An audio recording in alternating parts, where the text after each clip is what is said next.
Apartment కొన్నాక అద్వైతం పూర్తిగా అర్థమైంది. కొన్ని లక్షలు ఇచ్చాం, అపార్ట్మెంట్ ఇచ్చాం, కూర్చున్నవాడు కాగితాలు చూశా. 20 అపార్ట్మెంట్లు ఉన్న 500 గజాల స్థలం, అందులో 25 గజాలు నా పేరు రాశారు. నేను వెంటనే బిల్డర్ని అడిగా, ప్రకాష్ గారు నా 25 గజాలు ఏవి అన్న. ఎక్కడ చూపిస్తామండి అన్నాడు. అందులో 20 అపార్ట్మెంట్లు కట్టాక నా 25 గజాలు నాకు ఇవ్వండి, డబ్బు తీసుకున్నారు కదా మీరు అన్నాను. ఎలా చూపిస్తామండి అంటే, ఇప్పుడు ఇంత 25 గజాలు ఉన్నట్టా లేనట్టా, కాగితాల మీద ఉన్నట్టు వాస్తవంగా లేనట్టు. మరి శంకరాచార్య చెప్పింది కూడా అదే కదా, ప్రపంచం పారమార్థికంగా లేదు రాబోయే వ్యవహారికంగా ఉంది అన్నారు. ఇంకా అర్థం కావాలంటే అపార్ట్మెంట్ మధ్యలో కూర్చున్న కుర్చీ వేసుకుని ఇచ్చాం కదా, 25 లక్షలు కూర్చోవాలి కదా. కూర్చున్నాక చూసా ఈ అపార్ట్మెంట్ నాదేనా. కాకపోతే గరికపాటి నరసింహారావు సన్న సూర్యనారాయణ రిజిస్ట్రేషన్ జరిగింది కదా, డబ్బులు ఇచ్చాం కదా.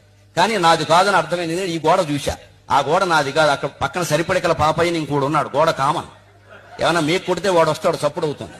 పోనీ ఈ గోడ నాదేనా, ఇక్కడ దగ్గుబల్లి దొగ్గని ఇంకోడు ఉన్నాడు, కాస్త చప్పుడైతే వాడు వస్తాడు. ఈ గోడ నాది కాదు. పోనీ పైన నాదేనా, సీలింగ్ ఫ్యాన్ నాదే, సీలింగ్ నాది కాదు. ఆ పైన ఇంకోడు ఉన్నాడు, వాడు పిల్లల్ని పెట్టుకుని చప్పుడు చేస్తాడు, నేను వెళ్ళి వాడిని కోప్పడుతూ ఉంటాను.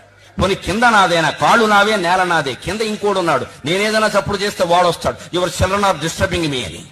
ఎంత ఆశ్చర్యం అండి. 30 లక్షలు ఇచ్చామా, ఈ గోడ నాది కాదు, ఆ గోడ నాది కాదు, పైన నాది కాదు, కింద నాది కాదు, మధ్యలో ఉన్న శూన్యానికి 30 లక్షలు ఇచ్చి ఇది నాది అనుకుంటున్నావే. బ్రహ్మ సత్యం జగన్ మిథ్య అనడానికి ఇంకేమైనా కావాలా? అంటే అపార్ట్మెంట్ లో ఉండేవాడు